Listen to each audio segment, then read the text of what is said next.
Lucas capítulo 11, amada iglesia. Lucas capítulo 11. Yo no lo tengo acá, pero ayúdeme un poco usted. En el capítulo 10, yo sé que él va a casa de Marta y María, creo yo. Eso, antes de eso, él da samaritano, no. Y la primera historia que aparece, ¿cuál es? Esa sí se me va. No. El capítulo 10, ¿qué títulos en negrita tiene? Que envía a los 70, esa vaina, perdón, se me fue. Entonces, el Señor Jesús viene de enviar los 70 a predicar, de contar la historia o la parábola del buen samaritano, y posterior a eso, el Señor Jesús entra a casa de Marta y María. Creo que es así, ¿cierto? Ese es el capítulo 10. Después de eso, el Señor Jesús, por su ejemplo, llega a este capítulo 11, que es en el cual nos encontramos, y los discípulos nos quieren dar como una quizá enseñanza. Yo,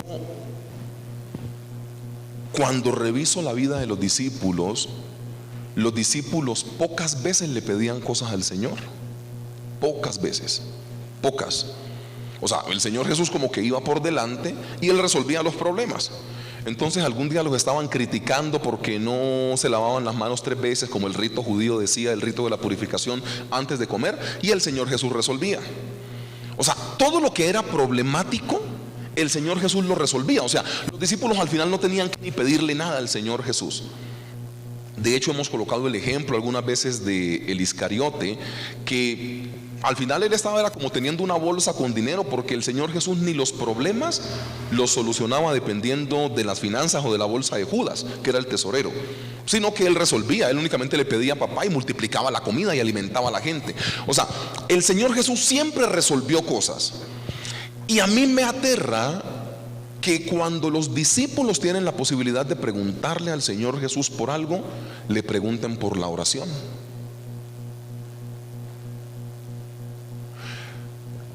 Los discípulos nunca le preguntan al Señor Jesús: enséñanos a levantar un muerto, y el Señor Jesús hizo eso. Los discípulos nunca le preguntaron: enséñanos a multiplicar la comida, y Él hizo eso. Enséñanos a tocar leprosos y que sanen. O sea, los discípulos nunca se fueron por un asunto extraordinario.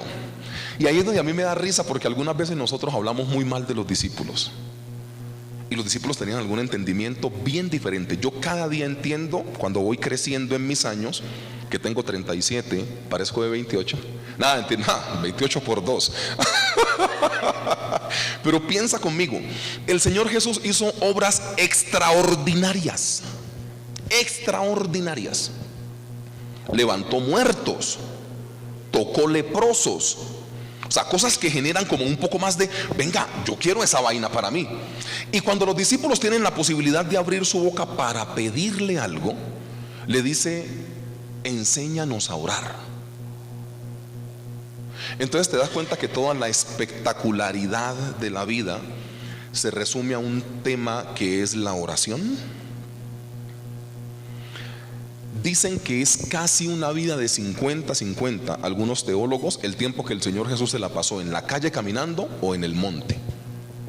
De hecho, algunos teólogos afirman, algunos estudiosos de la palabra, que como en la cultura judía después de las 5 o 6 de la tarde no se anda en la calle,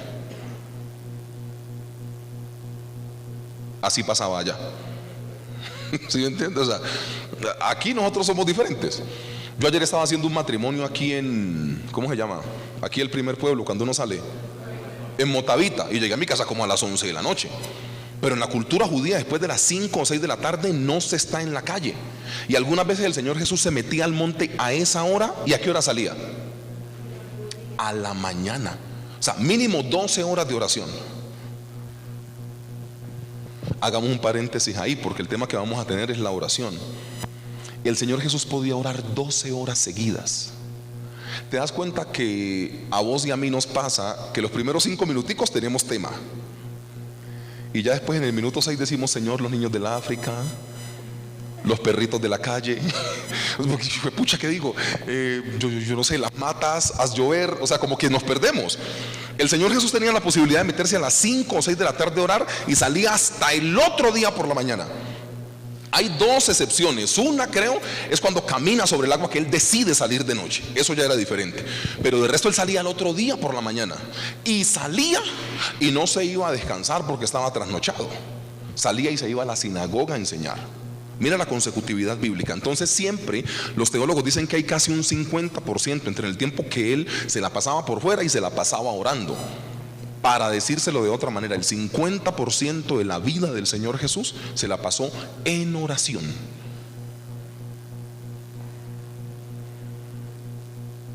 Entonces, ahí nosotros nos damos cuenta que la gran mayoría de las cosas que el Señor Jesús hizo estaba basado ¿en qué? En la oración. No vamos a volvernos necios porque yo los amo.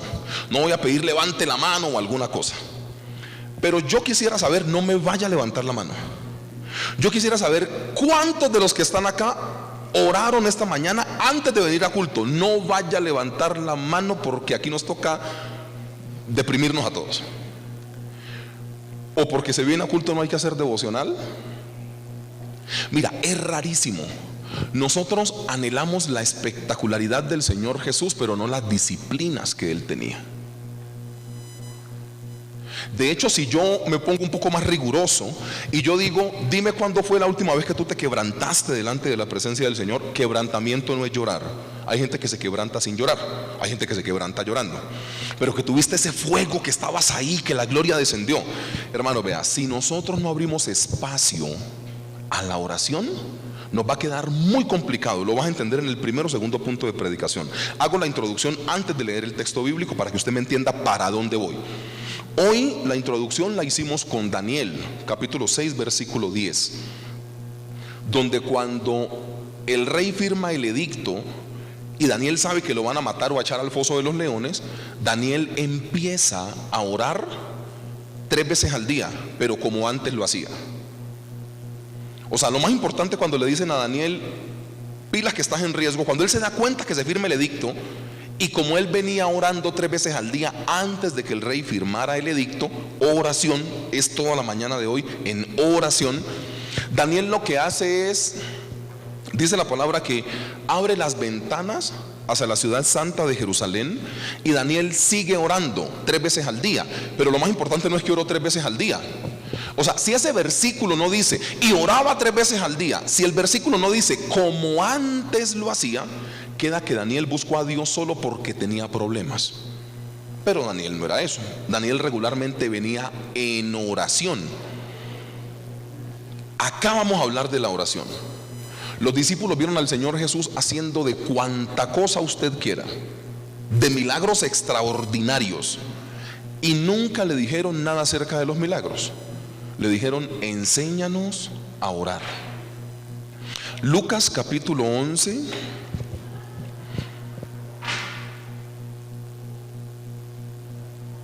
hablando de la predicación ejemplo, de eso vamos a predicar hoy, de ejemplo.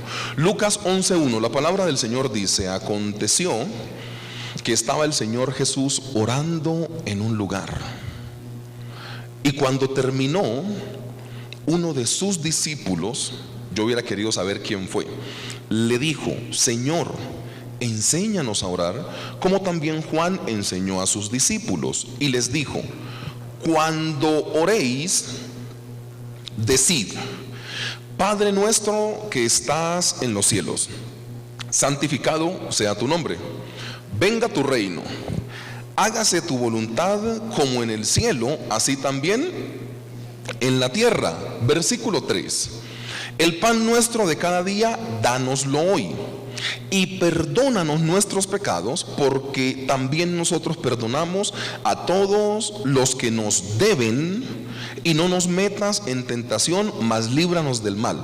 Yo creo que en ese momento ese discípulo dijo, la embarré.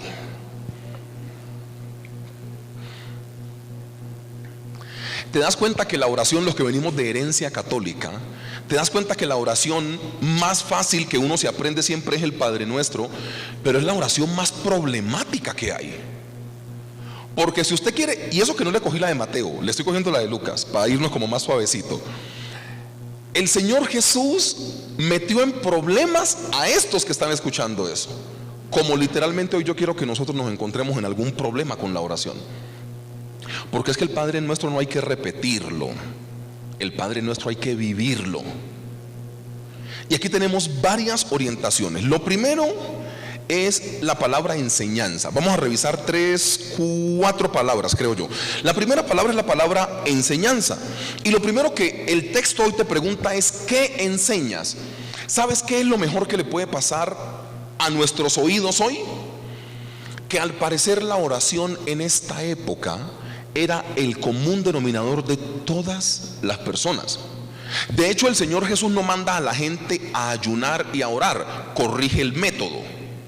¿Recuerdas en Mateo capítulo 6? Que Él dice: y ustedes cuando ayunen, cuando den sus ofrendas y cuando oren, no lo hagan como ellos. O sea, esas 3 cosas que no le podían faltar a un judío, dentro de los cuales está la oración, el Señor Jesús no tiene que motivar a que la iglesia lo haga. Él motiva a que la iglesia lo haga de manera correcta. Él dice: no se tienen tanta ceniza encima y tanta cosa, entren en su habitación y en tu lugar secreto, y tu Padre que te ve en lo secreto te recompensará en público. El Señor Jesús no les dijo: ustedes tienen que orar, les dijo: tienen que orar de esta manera. O sea, dando a entender que ya la oración en ellos estaba. Ese es mi punto. El Señor Jesús no les motiva para que oren, les corrige la manera en la cual ya lo hacían. Iglesia, mira, la iglesia tiene que ser una iglesia de oración. La iglesia tiene que ser una iglesia de oración. Entonces, a mí lo que me aterra de la petición de los discípulos es lo siguiente. Primero se levanta Juan Bautista, y Juan Bautista dice: arrepentíos porque el reino de los cielos se ha acercado. Primer mensaje de Juan. Cuando los discípulos ven cómo se conduce Juan el Bautista, van al Señor Jesús y le dicen: enséñanos a orar, así también como Juan le enseña a sus discípulos. Ustedes se dan cuenta que en ese momento de la historia, como que todo el mundo oraba. Ellos le dijeron: enséñanos a orar porque tú oras muy bonito.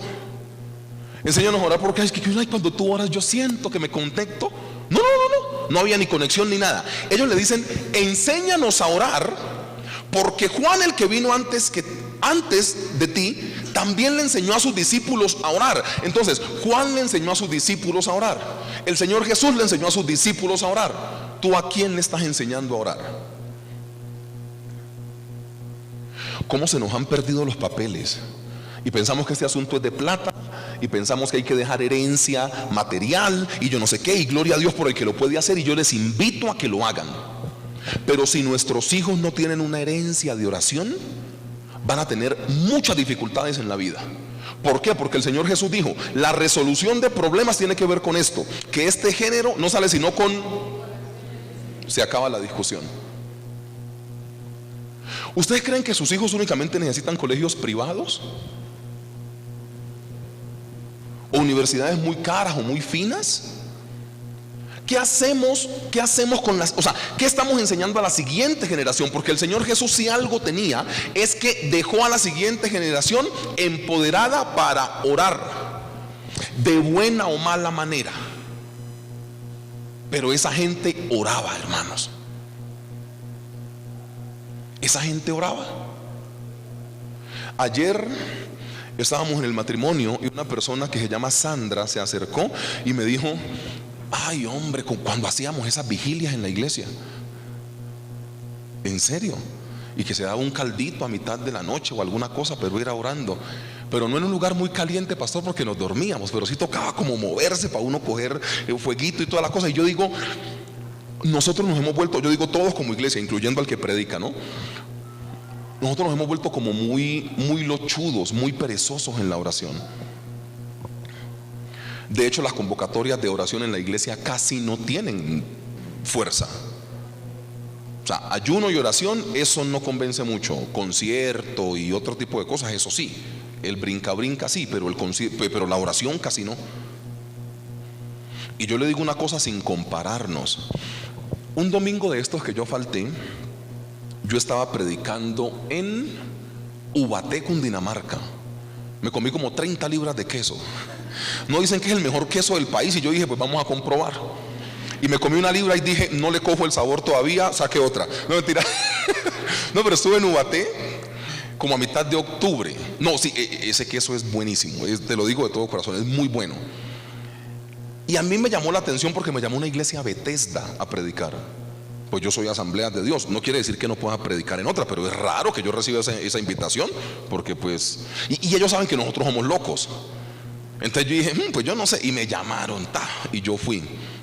Y yo vi gente muy pequeñita, niños orando con una autoridad. Eso fue lo que se me vino acá en la cabeza. Niños de 8, 9, 10 gritando en la oración. Una cosa pero de locos. Y yo decía, ay, ¿dónde estoy? Ay, no, oran con pasión. Y la cosa es que nuestros hijos tienen que vernos a nosotros. Yo algunas veces le digo a mi hija mayor, ora por los alimentos. Cuando ella dice amén y vamos a empezar a comer, el chiquitico se me enoja porque él no puede orar. Ay, yo también quiero orar, papá. Y yo, bueno, y dejar orar a mi hijo pequeño es que te dé gastritis del hambre. Te ora por todo. O sea, que gracias por la ventana, por la lámpara. No, hermano, unas cosas que yo, ay, no, este muchacho. Sí, o sea, en serio, o sea, como que gracias por la familia y tal, y danos la plata para pagar el templo, porque oran así mis hijos, ¿no? Danos la plata para poder pagar la iglesia. Y después empieza a orar que por un perro que vio, que por la vaca. Tenemos una mascotica, un pescadito en la casa. Ora por ese pescado. Y yo con ganas de comerme ese pescado.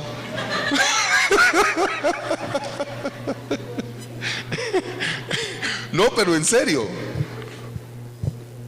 tus hijos tienen que verte, hombre. La primera palabra es enseñanza, porque mira que todo ese versículo se basa en la enseñanza. O sea, yo vi que Juan Bautista le enseñaba a sus discípulos a orar.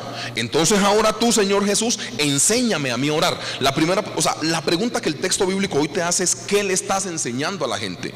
Porque nuestros hijos pueden aprender de clases, de lenguas, de dinero, de finanzas, de paseo. Pero cuando nuestros hijos nos ven arrodillados orando, la mejor manera de salvaguardar esta siguiente generación, ojalá, vea, dejen sus hijos millonarios. Les aplaudo que hagan eso. Compren propiedades, compren terrenos, sáquenle cuenta a sus hijos, paguen su universidad, hagan lo que quieran. Pero eso no mete a sus hijos al cielo. Vengo con un dolor en mi corazón, porque uno ve los niños de hoy. O sea, yo en esos días veía una foto, que mi mamá no vea esta predicación. Yo en esos días veía una foto de cómo nosotros vestimos a nuestros hijos ahora y cómo lo maltrajeaban a uno en la época de antes. No, eso ahora se les compran zapatos finos, ropa fina. Aquí somos padres de familia, invertimos más plata en la ropa de estos peladitos que en la de nosotros. Nosotros con cualquier chiro tenemos. Ahora nuestros hijos tienen los mejores zapatos, el mejor calzado, el mejor vestido. Y uno dice, uy, Dios, estos pelados de ahora, pero finísimos.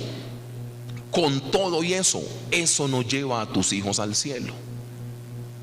Entonces, dejarles plata, me encanta la idea.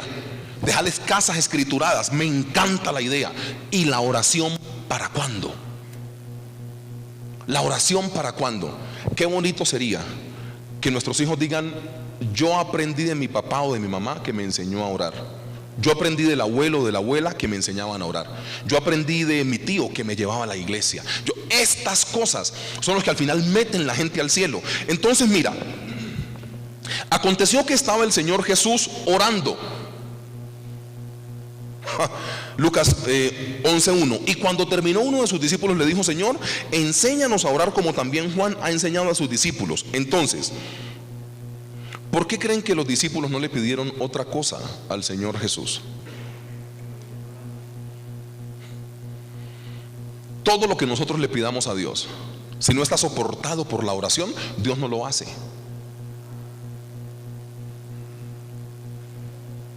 A la iglesia equivocadamente se le ha enseñado a pedir, no a orar, entendiendo que la oración es lo que concede la petición.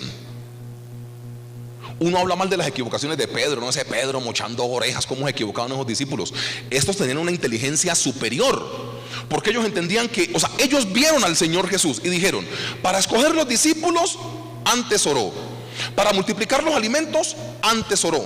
Para tocar al leproso, antes oró. Para sanar al que subieron por el techo, antes venía del monte. Entonces ellos entendieron que el poder no estaba en lo que él hacía en el momento, sino en lo que antes había realizado. ¿Y qué era lo que antes había realizado? Creo que es un evangelio y necesito traerles el paralelo. No sé si es Lucas o es Juan. Hace esto.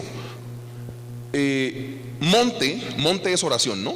Sinagoga es leer el rollo. El Señor Jesús en uno de los evangelios hace monte, milagro, sinagoga, milagro, monte, milagro, sinagoga, milagro. O sea, siempre que hacía algo venía de orar o de leer la Biblia, para que usted me entienda. Siempre. Entonces lo más importante no es lo que se realiza, sino el trabajo previo que hayas hecho. ¿Y en qué? En oración. Iglesia, hay que empezar a orar. Y los que son pareja, los que son familia, hermano, moleste al otro, pongan una alarma, pero una alarma seria, no la de las 5 y 5, 5 y 10, 5 y 15. Ustedes sí que se perturban el sueño, ¿no? O sea, ¿qué es la vaina? 5 y media y me paré de la cama. No, hay gente que pone 5 y 5, 5 y 10, 5 y 15, 5 y 20. Y yo digo, pues yo, o sea, y lo más chistoso es que cogen el teléfono, lo desactivan y de nuevo le suena ahí. Entonces, pues pone una sola, tener disciplina y te parás. Pero párense a orar, iglesia. Yo sé por qué les estoy diciendo lo que les estoy diciendo. Hoy hicimos la introducción del culto con Daniel, y usted se deja llevar muy fácil de la predicación de Daniel, porque pues claro, los leones no se lo comen, ¿sí me entiende? Y cuando usted compara la vida de Daniel, que ese paralelo podemos hacerlo, hago un paréntesis aquí, dice que no habían tocado piso los sátrapas y gobernadores que intentaron tentar al rey, y los leones les despedazaron los huesos. Entonces claro, usted se va y usted dice, pues madre, ¿cómo es esto? Y usted se deja llevar por el espectáculo. ¿Sabe cuál es el espectáculo en el libro de Daniel? Que Daniel ayunaba y oraba.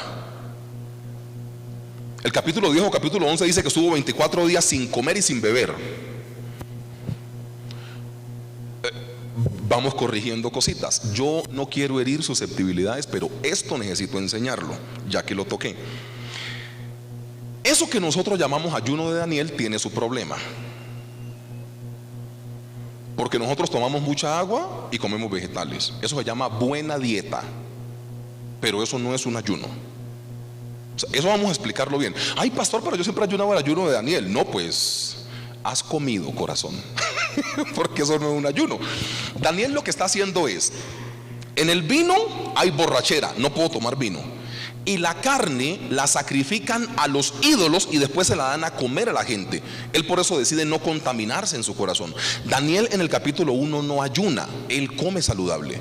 A mí me da pena, y esto va para internet también, y aquí me van a crucificar, pero ese tal ayuno de Daniel necesita ser revisado.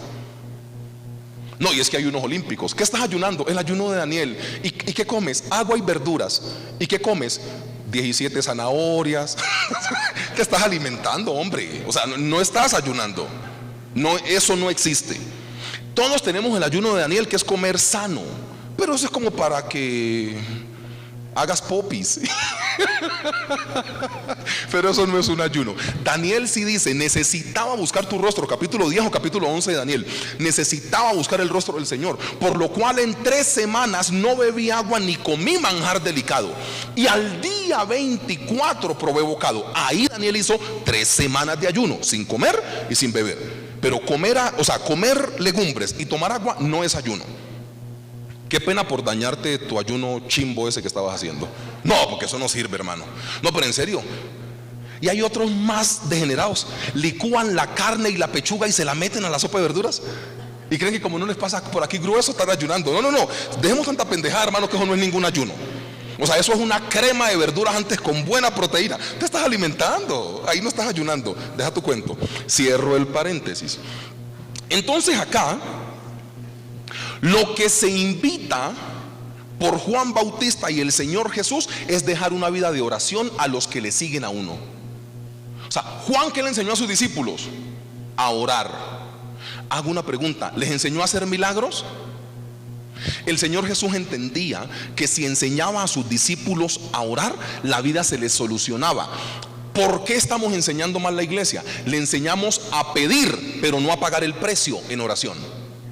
¿Qué quieres? ¿Qué tienes mal? ¿Tu finanza? Ven a la iglesia, Dios te soluciona. ¿Qué tienes? ¿Estás enfermo? Ven a la iglesia, Dios te soluciona. Hay que enseñarle a la gente que antes de ese milagro hay una vida de oración. ¿Cómo es esto? Y por eso la gente nueva viene a las iglesias, se le prometen cosas, y como no está soportado por la oración, Dios no bendice eso, y esa gente se va aburrida de los templos. Y dice: allá el pastor me dijo que Dios podía sanarme y no me sanó. Allá el pastor me dijo que Dios podía arreglar tal situación y no pasó. Entonces la gente se va de la iglesia. ¿Por qué? Porque no le estamos enseñando a la gente a orar. El Señor Jesús, todos los milagros que hacía, los antecedió ¿con qué? Con oración, hermanos. Y yo no sé por qué nos ha metido en la cabeza que es únicamente pedirle cosas al Señor sin oración. Perdón por el ejercicio, no necesito y no quiero atacarte, pero necesito concientizarte. Si yo pidiera que levantaran la mano de los que están aquí, quienes hicieron su devocional esta mañana, antes de venir a culto, nos ponemos a llorar y a orar. Eso sería como lo bueno. Nosotros llevamos una vida sin oración, hermanos, digamos la verdad.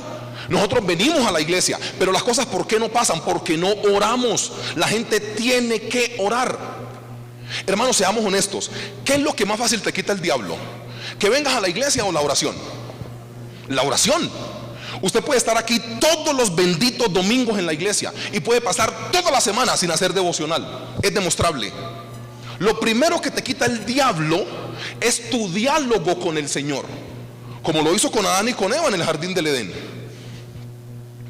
Génesis capítulo 1 y capítulo 2, Adán hablaba cara a cara con él.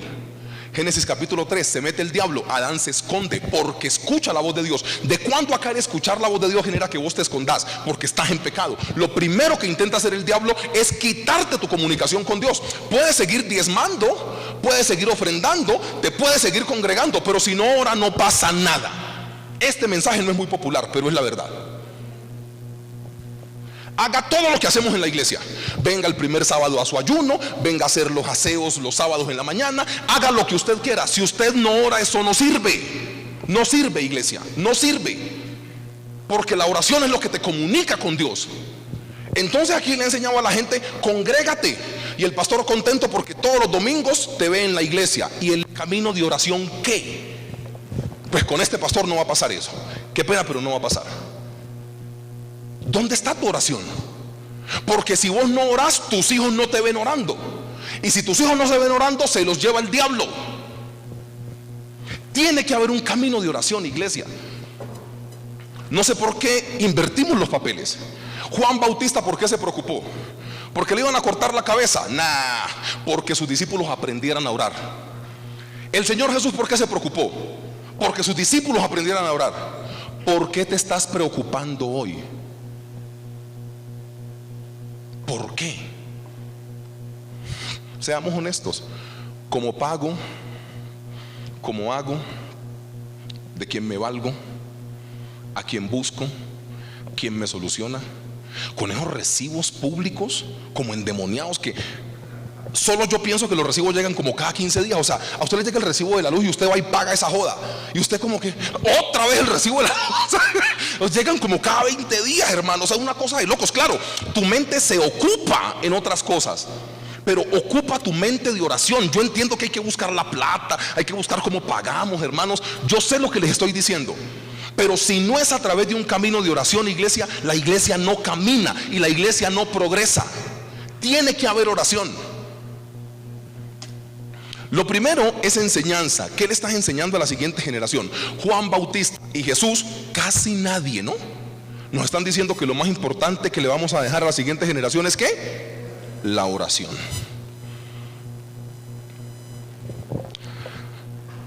Hoy, ¿será que podemos avanzar mucho? Bueno, ahí me queda tiempo. Hay un mito. Sí, que la gente siempre dice, a mí me pasa mucho. Cuando yo le digo a la gente, órale al Señor, lo primero que me dice la gente regularmente es, yo no sé orar. Y perdón, pero en la Biblia orar es lo que más te compromete, pero es lo más sencillo. Orar es decirle lo que tienes en tu corazón a Dios, sin fingimientos, sin palabras así como con mucha cosa, no siendo grosero y abusivo, pero diciéndole lo que tienes en tu corazón. Entonces la gente, no sé por qué, piensa que no sabe orar, cuando el orar es comunicarse con Dios y decirle lo que tenés en tu corazón a Dios. O sea, no tiene que ver con nada diferente. La realidad en este texto bíblico es que los discípulos le pidieron al Señor Jesús, teniendo la posibilidad de pedirle todo, que les enseñara a orar. Te quiero meter en problemas. Vas a buscar libremente o Mateo capítulo 21 o Marcos capítulo 11, sin perder Lucas 11, ¿ok? Vas a buscar, escúchalo, voy a decirlo una sola vez y buscas el que más te guste, ¿ok? Vas a buscar Mateo capítulo 21, vas a buscar Marcos capítulo 11, vas a buscar Juan capítulo 14 o vas a buscar Mateo capítulo 7, para que te des cuenta que si no oras, no sos un cristiano funcional. Reitero, si no tenés una vida de oración, no sos un cristiano funcional. Ustedes creen que, verdaderamente el niño que llora y la mamá que lo pellizca, porque usted cree que usted me conoce bien y yo le voy a predicar la verdad. A mí no me importa usted cuánto ofrende, no me importa si usted viene todos los domingos, todo eso es importantísimo, pero si usted no ora, hermano, usted no va a progresar como creyente. Y lo peor es que sus hijos van a aprender eso. Van a aprender eso. Lo que mis hijos hacen, yo no he tenido necesidad ni de enseñárselos. Ellos, por la misericordia del Señor, en la casa ven algo y lo hacen.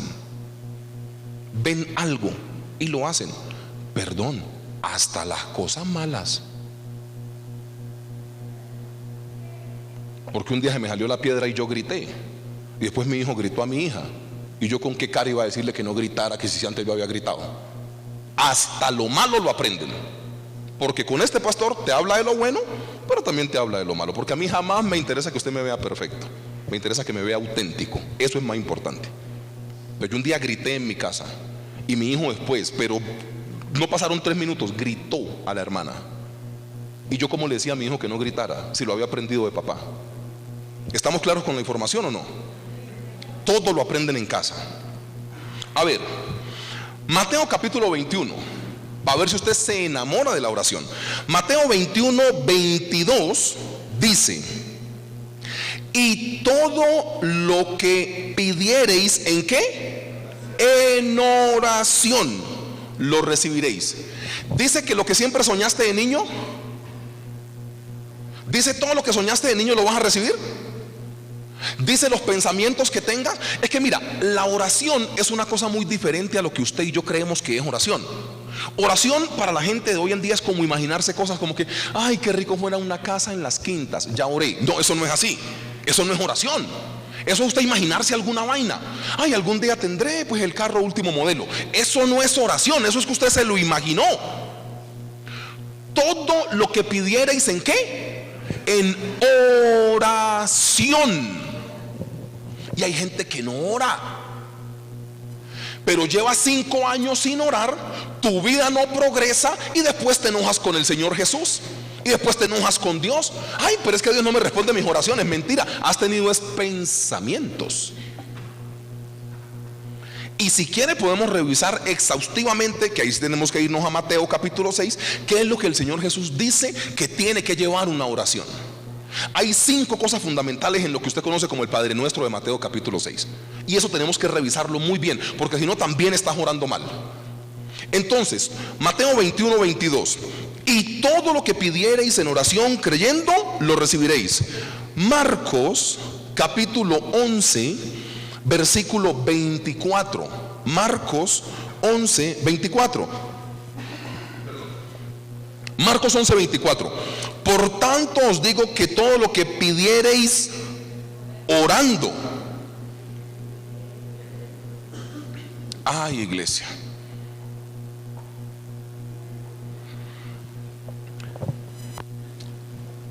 En la iglesia tenemos un problema. Hay gente que cree mucho, pero ora poco. Y esas dos cosas tienen que hacer esto, ir de la mano. A ver, aquí nosotros creemos que Dios puede hacer cosas grandes, sí o no. el creer nunca va a ser tu problema, porque usted y yo creemos que Dios lo puede hacer. ¿Sabe cuál es el problema? Que no oramos. El problema no es el creer, el problema es el orar. Porque hasta los demonios, ¿qué? Creen y tiemblan. O sea, el problema no es ni el creer, amados. El problema es que usted no ora. Hombre, introspección. Haga una introspección ahí cortitica, de 3 segundos. ¿Cuándo fue la última vez que usted oró con pasión? Pasión no es gritar, pasión no es llorar, pasión no es zapatear. Porque en un punto en las iglesias se creyó que esto, ¿no? Ahí estaba el poder. No, pues estás dañando los zapatos, rompiendo tus cartílagos. O sea, amén. Eso así, ahí el demonio no sale. Eso sirve para hacer esa danza que hacen de ahí. Pero esto no es oración. O sea, en un tiempo se creyó que el que más gritara y botara moco era el más espiritual. No. Tu manera puede ser diferente. O sea, hay gente que, por ejemplo, yo un día estaba ¿dónde? Pues en esta iglesia, ¿no? Yo pastoreo aquí, sí. Un día yo estaba aquí, pero yo estaba en la parte de atrás, porque cuando no predico yo me hago allá atrásito. Y yo vi la iglesia en un mover espiritual tan bonito, estos pelados tocando una cosa maravillosa. Y yo vi a la profe Lina Xiomara de la de niños, que salió y danzó. Pero todos no danzamos. Unos estábamos gritando, otro grito de júbilo, otros aplaudiendo, pero Lina Xiomara pasó y danzó acá. ¿Todos tenemos que danzar como Lina Xiomara? No, porque la expresión de su adoración es esa. La tuya puede ser únicamente aplaudir. La tuya puede ser no moverse tanto, pero estar totalmente quebrantado. O sea, quebrantamiento no tiene que ver con el moco, con la lágrima, con el zapateo. Es entregarle al Señor el corazón, porque tu manera es diferente. Es una manera diferente. Entonces, lo que yo te intento decir acá es que la oración es el arma más importante del creyente. Al creyente en las iglesias se les está enseñando a pedir, y eso no funciona, porque lo que llega a tus manos es una consecuencia de tu vida de oración. Lo que llega a tu mano es porque has orado antes, no porque únicamente lo pides. Es que la oración es como el ahorro para poder sacar plata de un cajero. Perdón el símil comparado, pero así usted me entiende mejor. Si usted le mete plata a su cuenta bancaria por ventanilla, o alguien le hace una transferencia, usted después puede coger su tarjeta, chuzar el cajero y sacar dinero, ¿sí o no?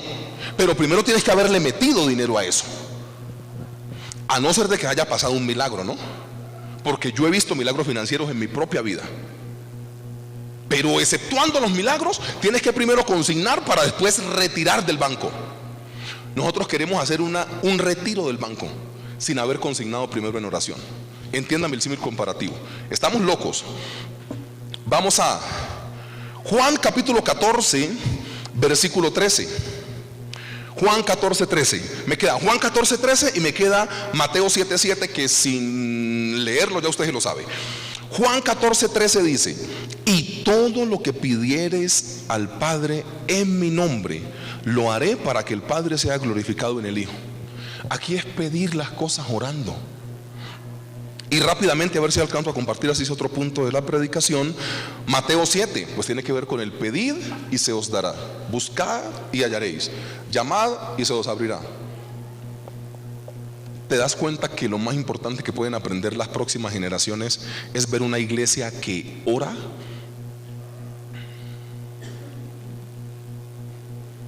Iglesia, seamos muy honestos.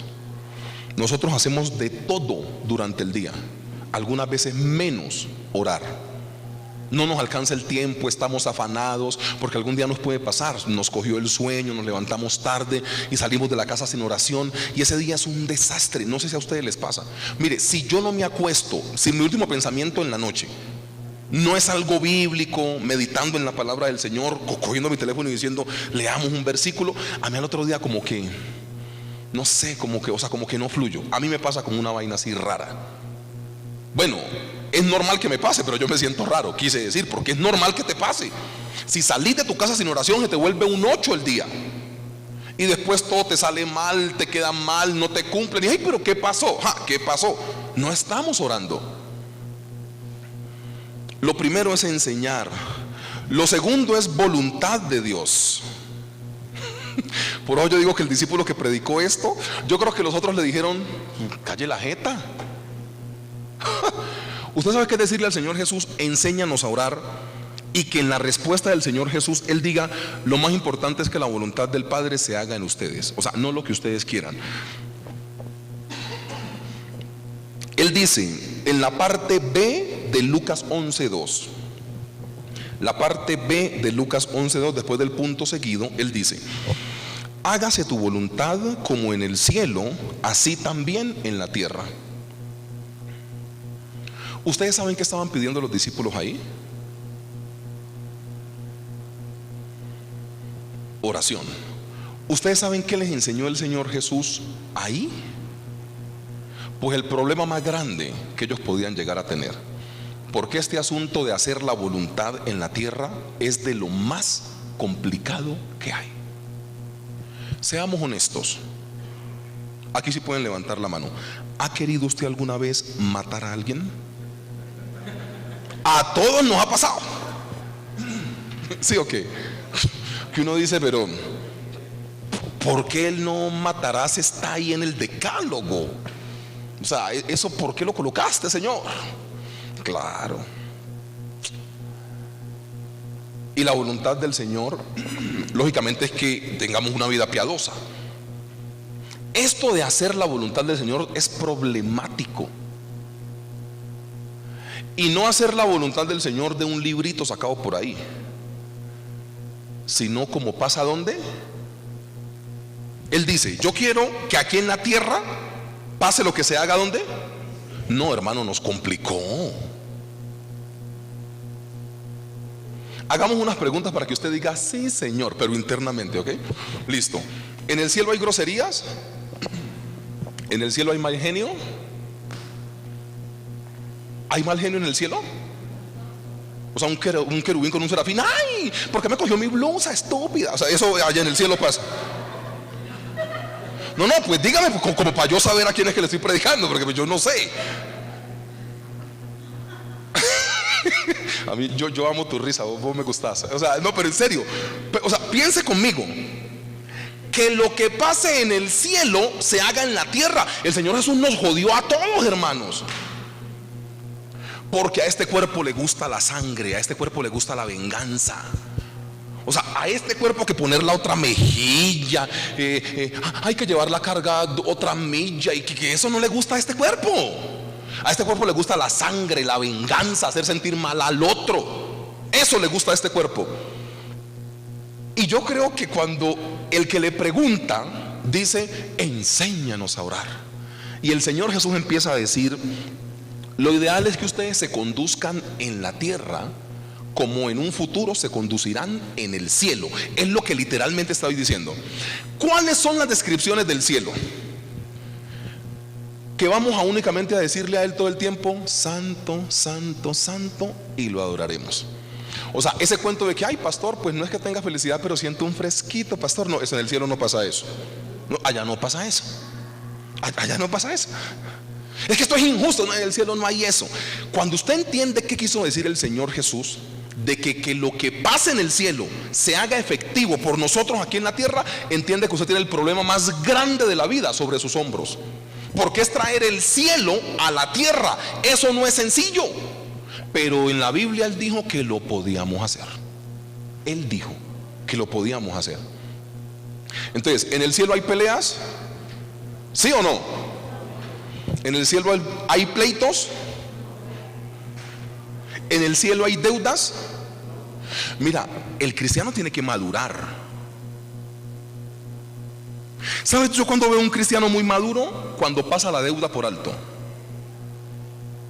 Hola. Vea, yo le aseguro, una de las páginas que yo quisiera arrancarle a la Biblia es esta. Porque hay gente que me debe una platica, hermano.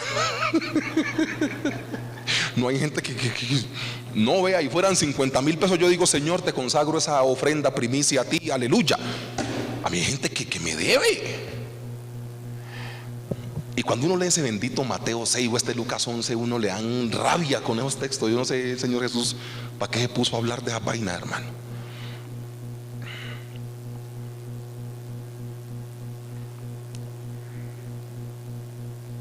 la voluntad de Dios.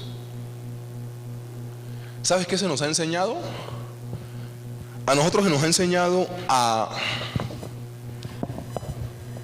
nosotros se nos ha enseñado a hacer lo que se nos da la gana y ponerle aceite para que funcione.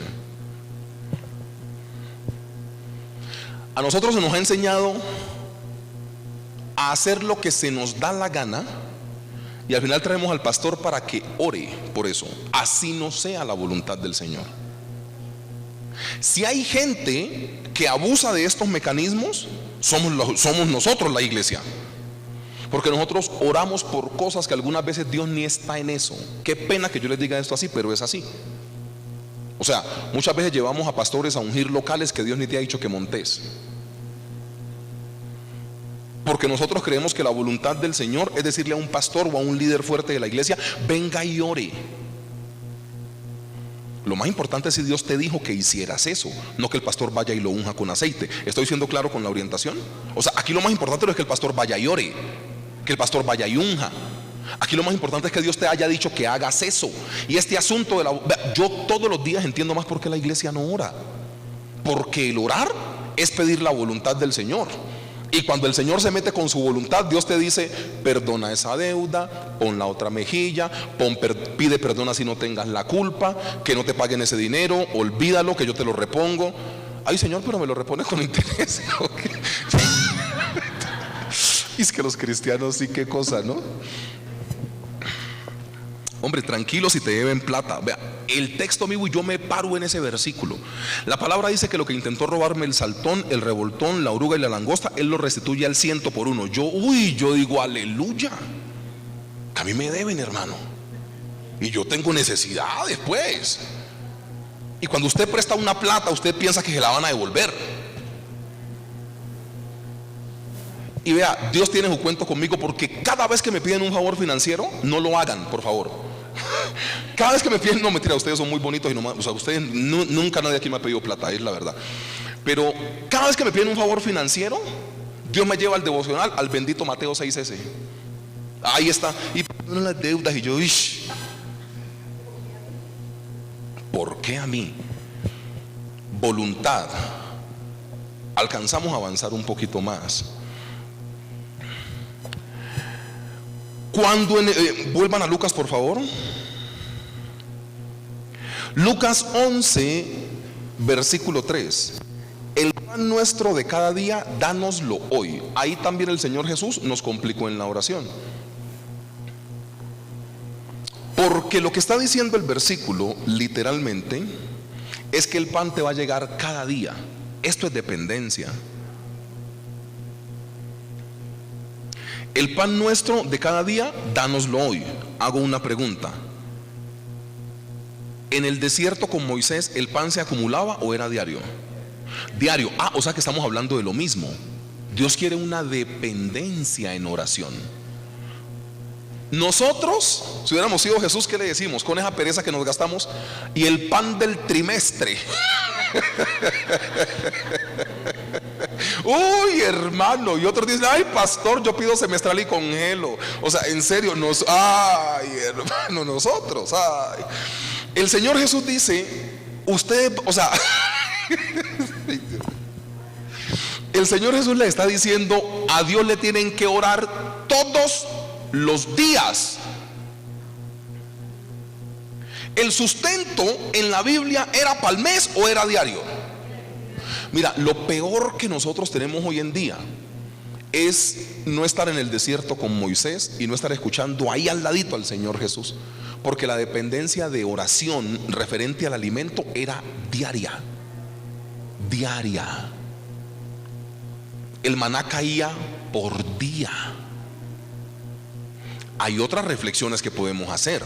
Así el pueblo estuviera en pecado, Dios mandaba el maná, sí, pero después les explicó esa, que es lo peor que le puede pasar a una persona: seguir recibiendo el alimento así se esté portando mal.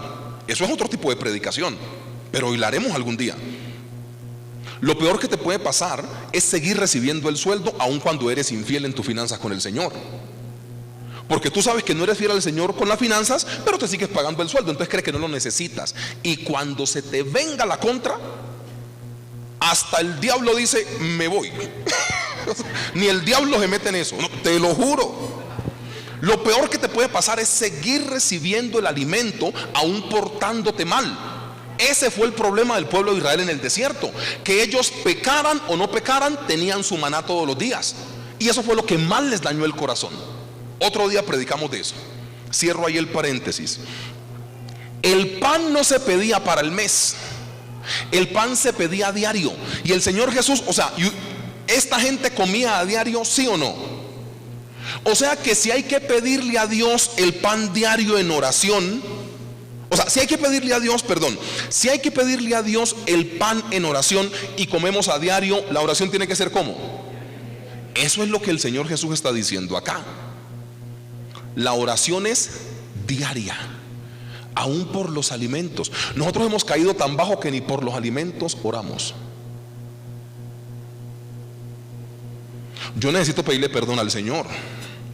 En estos días, en una oración de esas de mis hijos, que ora hasta por Bin Laden, oraba y no, yo me metí la cucharada. Yo dije no, entonces yo oran con los ojos cerrados, y después yo le pido perdón al Señor. Pero mi hijo orando, y que Señor, y que te pido, y que te pido, y el negro hambriento, hermano. No, yo cogí una cucharadita así. Hermanos, si usted se alimenta diario y el Señor Jesús dijo el pan de cada día, dánoslo hoy, es porque Él quiere que tu oración sea ¿cómo? A diario.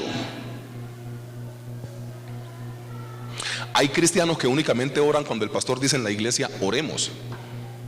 Y el otro año tendremos culto entre semana. Este año no, este año únicamente los domingos. Y si usted únicamente ora cuando el pastor o el que está acá le dice ore, hermanos.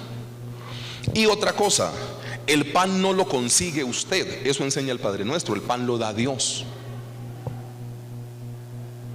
¿Sabes cuál es la idea que la iglesia tiene que reconciliar? Lo que Dios quiere con lo que usted desea. Si Dios es el que da el pan, aquí dice, el pan nuestro de cada día, dánoslo hoy. O sea, no lo consigue usted con sus fuerzas. Ese pan le llega por la misericordia del Señor. Aquí se rompen todo, mira, todo lo que usted quiera pensar de la manera en la cual usted adquiere sus finanzas, se rompe con este texto. A usted no le pagan porque usted es bueno, a usted le pagan porque Dios le hace llover. Claro que sí. Porque muchas veces hay gente que dice, mire, lo peor que le puede pasar a uno es ser desagradecido con Dios. Y en los cursos de sacerdocio y mayordomía se ve eso. Porque la gente dice, es mi tiempo, es mi casa, es mi plata, yo para eso trabajo, pastor. Hermano, usted es casi digo una cosa rarísima, pero no, me alcancé le bajó la espuma. Casi la embarro.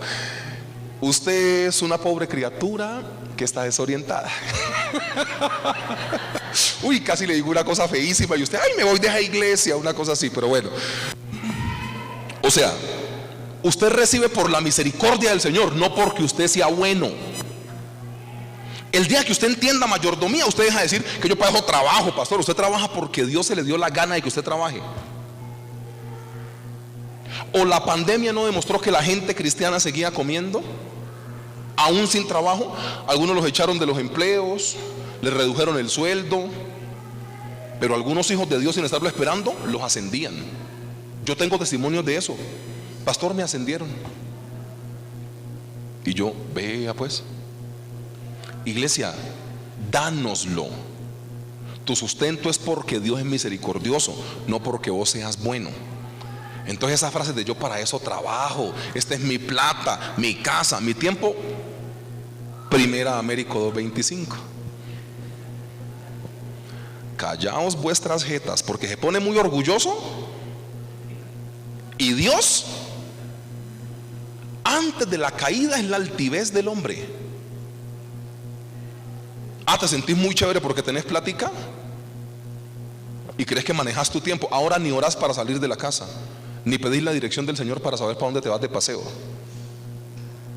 En diciembre querés hacerte un paseo, hacelo, pero en oración. Ay, pastor, hay que orar por el paseo de diciembre. Hay que orar por el paseo de diciembre. Hágame el bendito favor. Eso es como que, mija, que está barato Cancún, nos fuimos. Así funciona tu vida. Es que esa es mi plata. yo para eso trabajo, ese es mi carro, esta es mi casa. Estás de orgulloso. Y Dios es bueno quitando para que te acomodes. No es una amenaza. No, mentira, sí es una amenaza. ¿Qué cuento? Pórtese serio con el Señor, hermanos. O sea, estás orgulloso y es que es mi trabajo y es mi plata y yo lo merezco, yo para eso trabajo. ¿Esas son tus frases? ¿En serio? Siga por ahí, que va a ir mal. El pan nuestro, o sea, comunicación diaria y depende de Dios. Y lo último es perdonar. Lucas 11:4. Entonces, enseñar, voluntad de Dios, dependencia de Dios literalmente, o sea, el pan nuestro y dánoslo hoy es dependencia de Él. Y perdonar, Lucas 11:4. Y perdónanos nuestros pecados. Y a mí me encanta esta de Lucas porque es que él habla de otra cosa. Y perdónanos nuestros pecados, porque también nosotros perdonamos a todos los que nos deben.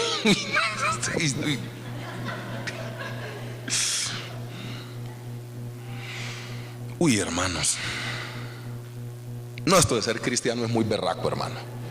No, o sea, ¿qué le pasó a Lucas? ¿Qué le pasó a Lucas escribiendo esa vaina que dijo el Señor Jesús? Mira, y no nos metas en tentación, mas líbranos del mal, amén. Vamos con lo, no sé si menos problemático, pero sí lo que menos aplicamos. Hay gente que no le ora al Señor para que no lo meta en tentación.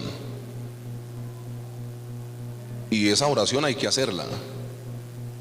Mira, nosotros nos creemos tan suficientes en cosas que creemos que no hay que pedirle al Señor que no nos meta en tentación o que nos libre del mal, pues que es la misma oración. ¿Te das cuenta que ahí somos un poco orgullosos? Porque creemos que podemos. Creemos que algunos añitos en una iglesia y conocer de Jesús hace mucho tiempo y por ahí ser bautizado en lenguas, eso es todo lo que necesitas para que el diablo no te ataque. Hermanos, perdón. Podemos hacer la encuesta y si quiere y la hago ya. Del Padre nuestro lo que menos se le pide al Señor es que no nos meta en tentación, porque nosotros creemos que podemos. Lo que menos le pedimos a papá es que nos libre del mal, porque nosotros creemos que podemos. Y eso no funciona tan sencillo, hermanos. Lo menos grave o lo menos recurrente, lo más recurrente. Perdónanos nuestros pecados. Y aquí el condicionante no es cómo, sino por qué. O sea que en la mente del Señor Jesús el perdón no es negociable. Hola, ¿están aquí? Haz que Mateo te la acomoda. Perdona nuestros pecados como también nosotros perdonamos. Lucas te sienta en la silla donde tenés que estar sentado. Perdona nuestros pecados porque también nosotros perdonamos. O sea, el Señor Jesús ya cuenta con tu perdón. Uy, pastor, es que me da rabia. Él ya cuenta con tu perdón. Uy, pastor, es que se pasaron esta vez. Él ya cuenta con tu perdón. Uy, pastor, es que yo... Él ya cuenta con tu perdón. El condicionante no es cómo, el condicionante es por qué. O sea, perdóname porque yo ya lo hice. Bueno, Mateo te ajusta al final, no dice, porque sucederá que si no perdonares a los otros tus pecados, Dios tampoco te perdonará a ti. O sea, Mateo aprieta al final.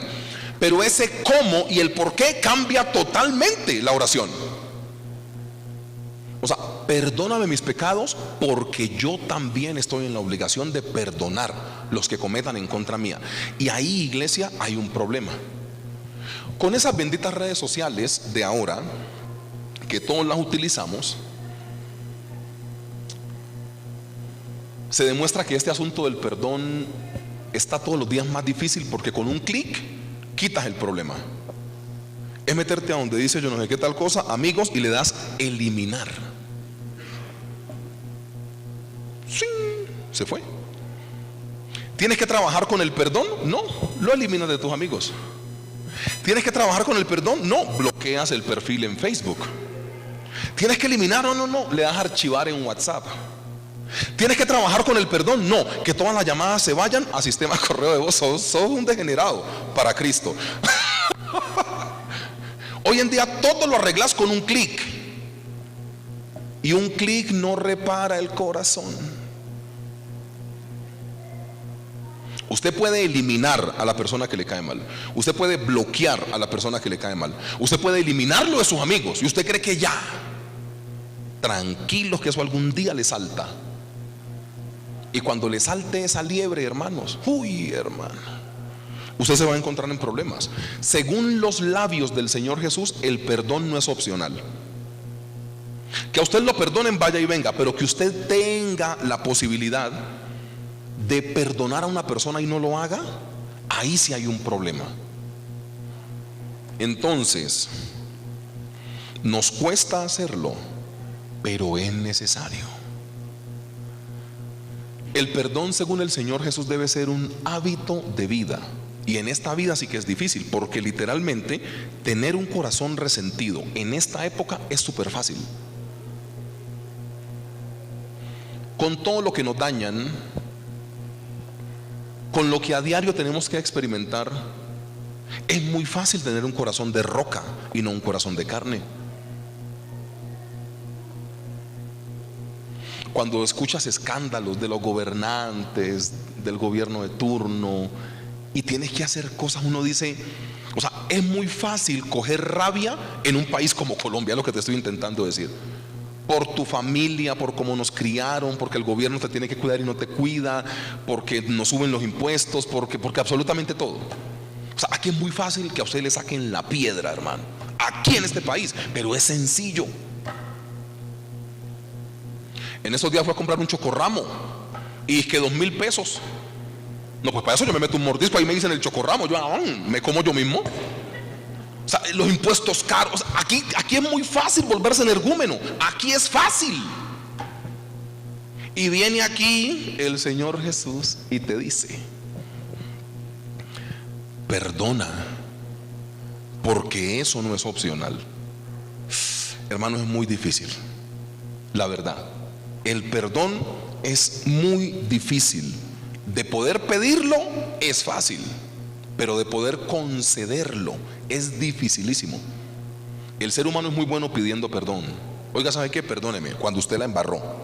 Pero cuando vienen a usted y usted tiene el sartén por el mango, usted es jodidito. Voltea al que tiene a su lado, dígale, usted es jodidito, dígale.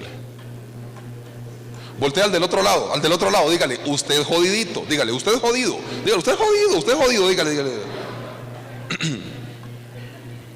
Porque a nosotros nos gusta que nos perdonen fácilmente, pero vaya usted y conceda el perdón. Ay, usted se hace el orgulloso y ahí saca todo, que es que yo me sentí herido, que es que yo. Usted es jodido.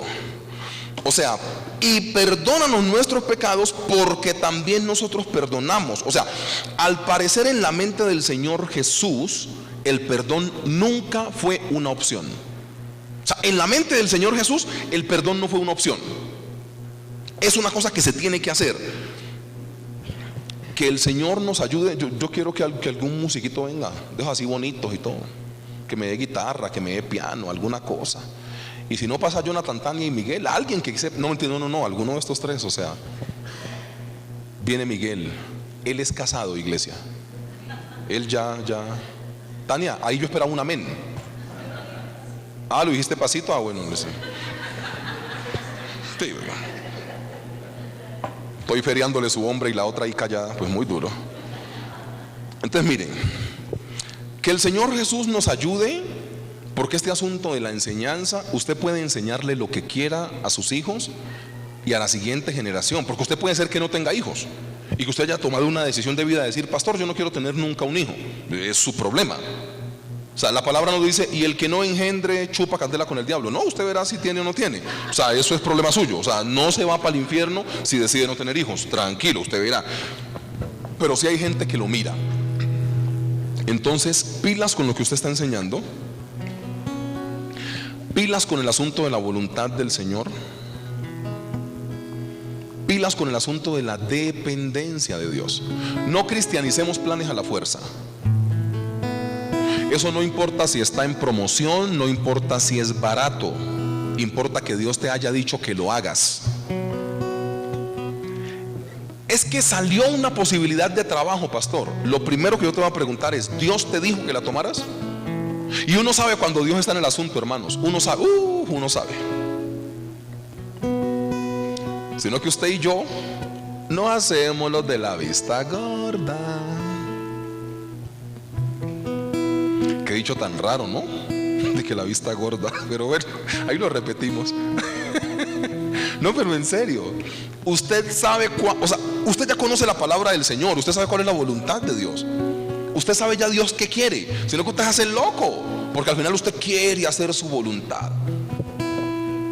Y lo que muestra el texto bíblico, es que el asunto del perdonar no es una opción, iglesia. Que el Señor nos ayude para entender que la palabra no es cómo, sino por qué. Y perdona nuestras deudas porque nosotros hemos decidido hacerlo. Y en este país queda muy fácil uno herirse. Con tu familia queda muy sencillo herirse. Seamos honestos, hasta con el pastor de la iglesia queda muy sencillo herirse. Es la verdad. Es muy sencillo coger rabia en un país como estos. Pero al final de la historia, iglesia, Dios sí nos quiere llevar por un camino que sea el camino de lo cotidiano. Nuestro trabajo como iglesia es bajar el cielo a la tierra. Y el cielo se baja a la tierra de forma natural, ¿sabes? Nosotros algunas veces queremos condimentar el tema, y por eso la gente algunas veces no quiere venir a las iglesias, porque nos hemos encargado de mostrar una cosa que no es. Hablemos de algo. El Señor Jesús lloró, se desesperó. Un día le dijo a los muchachos: ¿hasta cuándo habré de estar con ustedes? Se lo traduzco a 2023. Uy, estoy mamado, pastor, estoy que tiro la toalla. Algo así. Uno ve a un Señor Jesús normal.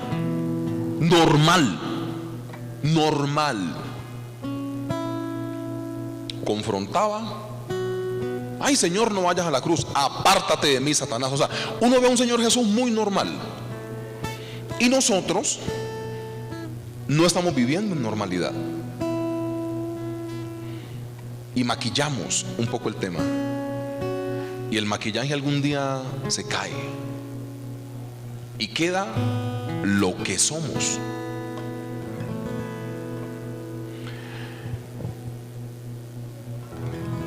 ¿Te das cuenta que hemos pensado siempre que la loción Arrurú huele a bebé?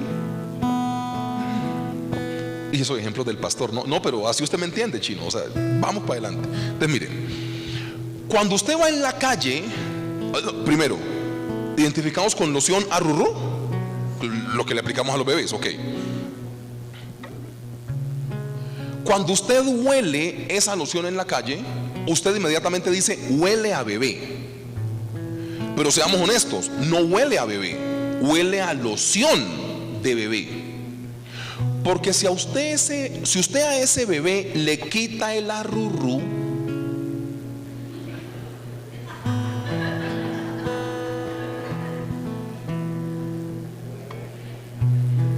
huele a bebé.